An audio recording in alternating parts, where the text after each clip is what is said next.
2500 పెట్టుకున్నా power bank. 27,000 mAh power bank. దీంట్లో charging పెట్టాను ఈ పెట్రోల్ పంప్ లో. నేను ఛార్జింగ్ పెట్టింది వచ్చేసి ఇక్కడండి.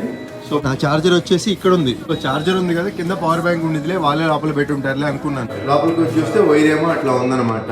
ఏం అర్థం కావట్లేదు నాకు. వీళ్ళని అడిగితే వీళ్ళు కెమెరాలో చూద్దాం అంటున్నారు. అడాప్టర్ లోపల ఉంది. సో లోపలికి వెళ్ళే రైట్ ఎవరికి ఉంటుంది. సో బయట పెట్టాను. తీసుకెళ్తే పవర్ బ్యాంక్ అడాప్టర్ కూడా తీసుకెళ్ళాలి కదా, లేదంటే పక్కనే ఉన్న పెట్టారు. ఏం అర్థం కావట్లా. ఏంట్రా బాబు కర్మ. సరిపోయిందిరా బాబు. ఒకళ్ళ పర్మిషన్ లేకుండా ఇప్పుడు కెమెరాలు ఇవన్నీ ఉన్నాయి కదా, ఈ సెక్యూరిటీ గార్డ్ ఇతను కాల్ చేయండి మేనేజర్ కంటే కాల్ చేస్తే ఇంకా అతను లాకర్లో పెట్టాడంట పోయిద్దామన్న భయంతో. అసలు మనకి చెప్పకుండా ఏం చేయకుండా ఏంట్రా బాబు ఇది, నాకైతే ఏం అర్థం కావట్లా. కష్టపడి సంపాదించిన సొమ్ము ఎప్పుడు పోదు, మనకైతే వచ్చింది.